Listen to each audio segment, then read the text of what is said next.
You're seeing things like the ability to show the advertiser real audience insights that help the advertiser to really truly visualize their ideal audiences and kind of provide them with all the metadata.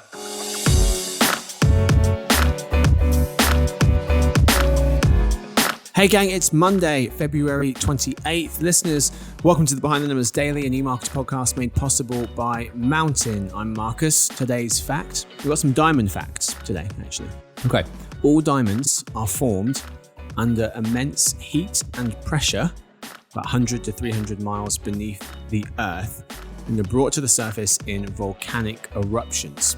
20 countries in the world produce diamonds. Russia is number one. Diamonds were once the world's hardest material until 2005, when German scientists created a harder one in a lab called aggregated carbon nanorods, or ACNR. The largest diamond that can be found is the size of America, 2,500 miles across, and can be found 8 light years away in the star nicknamed Lucy in the constellation Centaurus. That diamond measures 10 billion trillion carats, which is insane. Anyway, in today's show, our very own head of media and advertising, Paul Verna, sits down with Marwan Soghaier, Chief Product Officer at Mountain, to talk some CTV. Then I'll be back in the second half of the show with In Other News.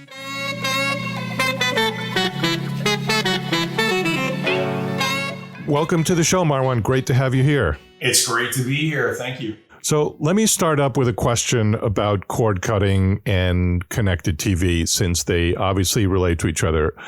As more and more people cut the cord, which I think we all expect will happen, what is the biggest draw to connected TV? I think the biggest draw to connected TV is really that advertisers are getting access to unskippable premium inventory. And we call that living room quality inventory. So it's you watching your favorite show on Prime Network television and then seeing an ad. And so the real opportunity as such is boosting performance for the advertiser. The draw is you get to come in and programmatically access media, and you get to programmatically buy media in network television. And the idea there is that it's kind of happening in scale, because the decision making now is in real time. And a lot of it is really assisted by machine learning and sort of a self-driving marketing platform, if you will. And so that kind of opens the topic up there on that conversation.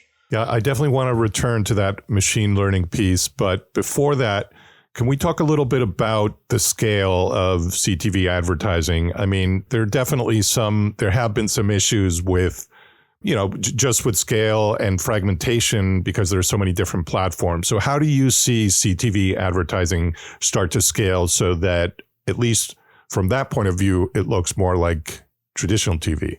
Yeah, sure. I think that first and foremost, the way that CTV advertising scales is the sort of proliferation of self-serve platforms that allow a performance marketer that to now has, enjoyed, for instance, doing performance marketing in platforms like Google AdWords or in Facebook to run social media campaigns and have all their hands and fingers on all the levers and whatnot, to be able to use a platform that gives them direct control over the creative process, selecting audiences to target, setting goals and such, and the actual in-depth and transparent performance analytics, and doing that day over day over day over day. And so hence the platform itself is providing the scale behind CTV advertising. Now, when I say, how does that scale actually happen, or when we talk about a self-serve platform, what I'm really talking about is you're seeing things like the ability to show the advertiser real audience insights that help the advertiser to really truly visualize their ideal audiences and kind of provide them with all the metadata that's going to help them see, for instance, how audience sentiment or even social trends are moving audience interest through the entire shopping economy so that they can then pluck and define sort of the audience characteristics, pull that out of a database using a self-serve platform in order to target a specific audience. And there's other ways too that this scale, I think, is really happening. I think one of the significant ways that most people can very much relate to that is sort of outside the scale of tech itself is this idea that the television ad unit, which is the actual video that's being served when the audience watches television and sees a 15-second, 30-second TV spot, Super Bowl ad, whatever you want, that ad unit is effectively being democratized in a way whereby you now have the ability to very quickly take perhaps an ad you've already produced and upload that ad, and can also at the same time produce that ad relatively quick and get that into the networks. So again, the old way of doing things, and which is largely still happening today, is that you're working with creatives, video production agencies, creative agencies to kind of build television ads. And what's interesting here is that kind of like flying, to get a private pilot's license, for instance, it's like a very costly venture just for a brand to just get that first video off the ground, right? And then to do that repeatedly, to like keep making videos and to keep the videos flying month over month is even more substantial of an investment for a brand. So now the advent of, for instance, having creative as a service where you can literally have an advertiser utilize a crowdsourced video production model, for instance, and have talent, video editing talent, bidding on creating those video ads for the advertisers very quickly, kind of the way Uber allows people with cars to very quickly bid and accept a request to be driven someplace. It kind of provides the scale behind video ads themselves, the actual video becoming more readily available, more cost effective through subscription models. So paying monthly, paying quarterly for a subscription in a crowdsourced model to actually get the ads built.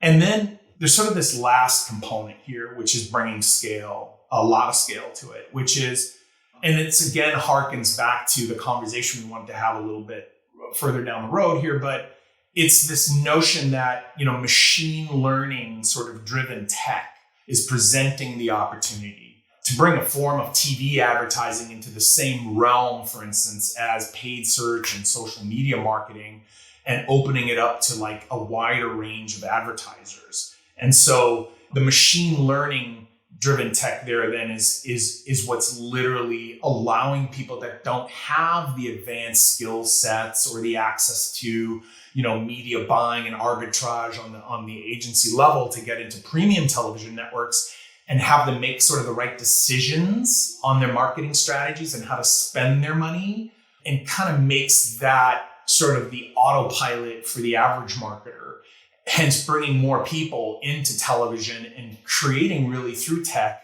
sort of a far less intimidating advertising channel and less costly, of course, advertising channel, because there's efficiency and automation. So hopefully that kind of shapes up what I think are really the biggest factors that are driving that scale. Yeah. Now, obviously, you guys operate in the programmatic domain, but when you look at CTV inventory as a whole, less of it is transacted programmatically when you compare it to some other forms of digital advertising. So I'm wondering if you have any thoughts on how, as an industry, this will eventually change and more of this inventory is going to come into programmatic pipes. Right. Well, it's funny because you have conversations about the chicken and the egg, what will come first, what's driving what. There's a little bit of push and a little bit of pull going on here, which is that, the push is to sort of get more scale in the marketplace against connected television and have more advertisers readily access connected television. And so a lot of that, what you talked about, which is the fact that the marketplace currently is it's kind of disparate. It's broken out between, programmatic inventory and non-programmatic inventory. By and large, and in connected television, for instance, most all of the connected television inventory can be accessed programmatically.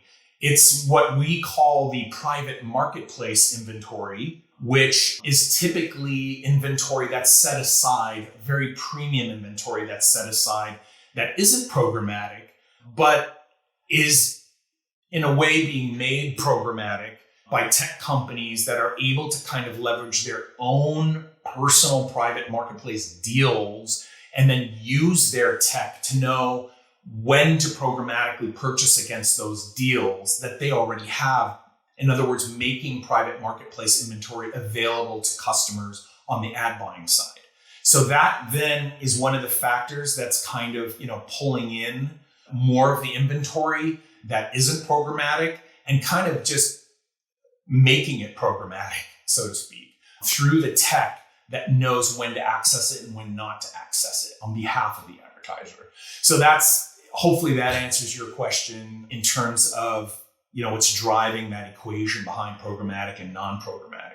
Yeah, and I mean, you bring up an interesting point that we grapple with, especially on our forecasting team, which is that programmatic can be defined different ways or people perceive it different ways. And from our point of view, we take a very broad view of the term, and really anything that has any kind of automation, whether in the transaction or the fulfillment, we do call programmatic. And to your point, a lot of those transactions are evolving to where there is some automation, maybe on the back end, and, the programmatic direct or the guaranteed deals. I mean, those are all varieties of programmatic. So it's definitely not a one size fits all term. And I mean, I know you know that better than anyone else does, but it's important, I think, to highlight that, because I think sometimes people get, they think that it's one or the other. It's either programmatic or it's not. And in reality, there are some blurred lines there in terms of, the inventory and how it's transacted. I want to return to that AI and machine learning topic that you brought up earlier.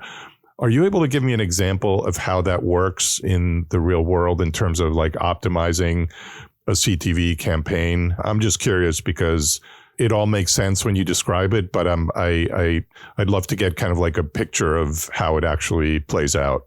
I can provide you a picture of how it plays out, and I can also, I think, maybe to explain the visual imagery of it, kind of cite some more of the analogies in terms of how it's being used now in different ways.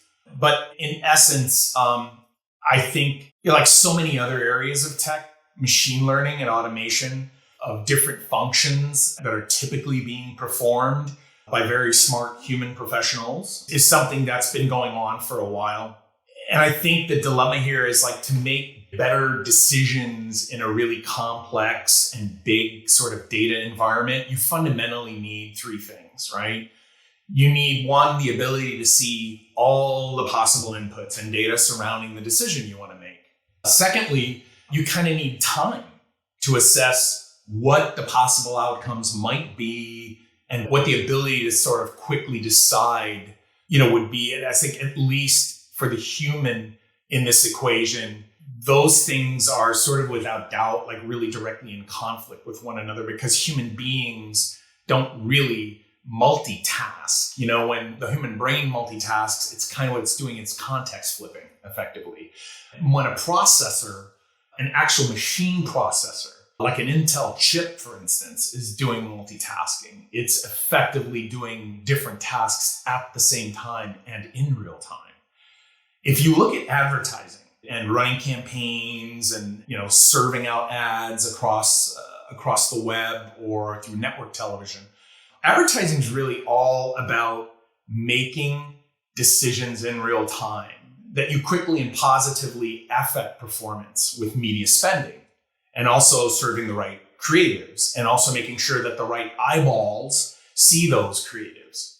So to make the analogy, no different, for instance, than say you buying a Tesla and relying heavily on the fact that your autopilot is going to anticipate someone possibly jumping off the curb on a street corner when you're about to take a right turn.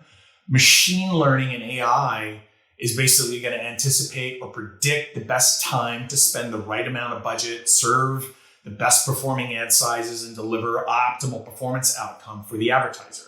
So in that sense, machine learning algorithms that are baked into marketing tech, they really pave the way for brands to kind of capitalize on that new medium and giving them sort of the effective ways to reach the growing audience of people that are coming into CTV. And how it works for us, for instance, is we have, we're coding out effectively this entity that we call our dynamic campaign optimization platform. And that effectively takes into account like just millions of points of data. And it takes into account sort of the frequency and the recency of shopper visits and people converting and site traffic on a given site, the time of day, the amount of money that needs to be spent, and takes into effect buying trends and purchasing intent, and then looks to see whether in that moment that, the opportunities there to serve the actual TV ad and purchase, the actual inventory for the television ad, that the proper ad is there, the proper amount of money is being spent for the person that's there in order for that individual to actually see that ad, and then kind of utilizes all the other knowledge that's been learned about the pattern behind the actual, individual, even the network's performance itself and how well the network has been converting for certain audiences, and then makes kind of all the decisions against like spending specifically in order to deliver the optimal outcome. And at the end of the day, really what we're talking about here is the performance equation that the machine learning is angling towards, which is the actual goal, the performance goal that the advertiser has in mind, which would be either that advertiser is looking for, let's say, to hit a target for a cost for a visit, or the cost for a completed view of a television ad, or the effective cost for the actual conversion, which we call the effective cost per acquisition in advertising, or even just an overall sort of return on investment goal, which we call the return on ad spend. And machine learning can effectively know what that goal is, understand that, and then pace and make the right media purchasing decisions in order to achieve that goal. So on the campaign side of things, that's sort of the real world example of what's happening with the code that's effectively enabling it to drive performance. And keeping that code in flight all the time is the difference between having somebody constantly, like all day long, shift the buying decisions to achieve the goal versus having somebody, for instance, eyeballing how much money you're spending from time to time because they're managing somebody else's media buys or some other advertiser's media buys, and then also kind of needing to take their family to Hawaii and leaving for a week and not so much paying attention to the media buys. And so again, machine learning is like sort of the inevitable for many industries, and certainly in real-time environments where the more frequently you are making decisions in real time, the better the outcome overall over a longer period of time. Well, thank you, Marwan. It was a pleasure having you. It certainly was, and thanks a lot for having me on the show. I appreciate it. All right, folks, time now for In Other News, but first a quick word from our sponsor, Mountain.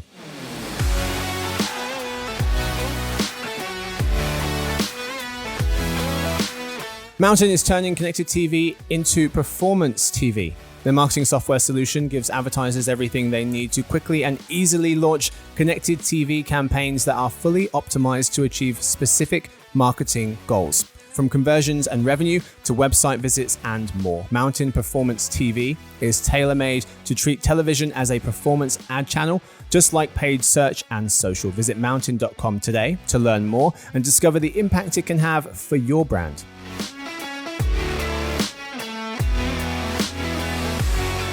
All right, folks, we are back. It's time now for In Other News, and we're joined by Paul, who was hanging out in the first half.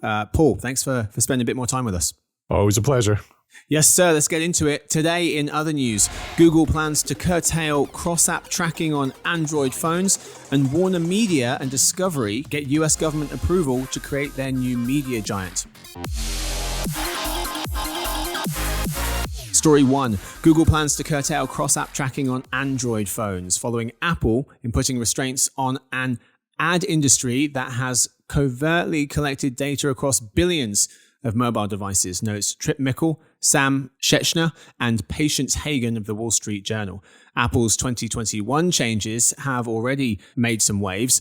Google said it plans to develop more privacy-focused alternatives for the alphanumeric identifiers associated with individual smartphones that some apps use to gather and share information about users. Google will support current smartphone identifiers for the next 2 years and plans to work with the industry to develop the replacements. So, Paul, the most interesting part of this news story is blank. Collaborative and gradual. The fact that the change that Google is proposing is both collaborative and gradual, which I think is a contrast to what Apple did mid last year, where they rolled something out that I think caught a lot of people off guard. It came across as more unilateral, and it wreaked havoc on a lot of companies, notably Meta. So this is something that I think, at the very least, it may be very disruptive as well, but the fact that it's 2 years out gives everybody in the ecosystem plenty of time to prepare. Story 2. WarnerMedia and Discovery get US government approval to create their new media giant, clearing antitrust scrutiny, writes Kim Lyons of The Verge. She notes that once finalized, the merged company will be one of the biggest media conglomerates in the US, blending Warner Brothers TV and movie assets with Discovery's huge catalog of TV programming. The tiny history: AT&T said last May that it would spin off WarnerMedia and merge it with Discovery. AT&T bought WarnerMedia, formerly Time Warner, in 2016 for $85 billion, that is. That deal was approved in 2018 after being opposed by the DOJ, Department of Justice. Last June, the companies announced the new media entity would be called Warner Brothers Discovery, once WarnerMedia and Discovery get together. Paul, the most interesting part of this deal to watch will be blank. Well, it's game on.